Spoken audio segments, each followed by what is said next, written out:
பூஜை அறை என்பது நம் வீட்டின் மிகவும் புனிதமான இடம். இங்கு எப்போதும் நேர்மறையான ஆற்றல்கள் நிறைந்திருக்க வேண்டும்.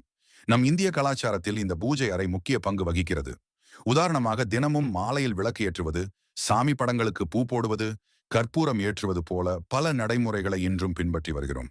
ஆனால் சில பொருட்களை உங்கள் வீட்டு பூஜை அறையில் வைத்தால் அவை எதிர்மறை ஆற்றலை அளித்து குடும்பத்தில் கஷ்டத்தை ஏற்படுத்தும். அவை என்னென்ன பொருட்கள் என்று பொதுநலம் வீடியோவை முழுமையாக பார்த்து அறிந்து கொள்ளுங்கள். பூஜை அறையில் குடும்ப உறுப்பினர்களின் படத்தை வைக்கக்கூடாது. கண்ணாடியையும் பூஜை அறையில் வைக்கக்கூடாது. காய்ந்து போன பூக்களை பூஜை அறையில் வைக்கக்கூடாது. வெறும் பாத்திரத்தை மட்டும் வைக்கக்கூடாது. இதன் மூலம் வீட்டில் பண கஷ்டத்தை ஏற்படுத்தும். கருப்பு நிறம் மற்றும் சிவப்பு நிற துணிகளை வைக்கக்கூடாது. தேவையில்லாத பொருட்களை, கூர்மையான பொருட்கள் வீட்டின் பூஜை அறையில் வைக்கக்கூடாது. இதனை வைப்பதன் மூலம் குடும்பத்தில் சண்டை வரக்கூடும். கிழிந்திருக்கும் புத்தகம் மற்றும் நோட்டுகளை பூஜை அறையில் வைக்கக்கூடாது. உடைந்த கடவுள் சிலைகளை வைக்கக்கூடாது. கிழிந்த கடவுள் படத்தையும் வைக்காதீர்கள். லெதரால் செய்யப்பட்ட எந்த பொருட்களையும் பூஜை அறையில் வைக்காதீர்கள்.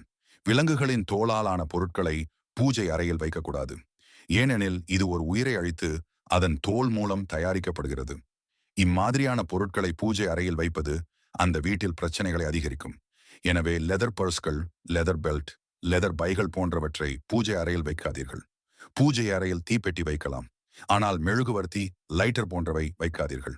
உங்கள் வீட்டில் கஷ்டம் வராமல் இருக்க வேண்டும் என்றால் இந்த வீடியோவில் கூறியுள்ளதை பின்பற்றுங்கள். இது போன்ற பயனுள்ள தகவலை அறிந்து கொள்ள பொதுநலம் சேனலை சப்ஸ்கிரைப் செய்து கொள்ளுங்கள். உங்களின் நண்பர்களுக்கும் இந்த வீடியோவை ஷேர் செய்யுங்க.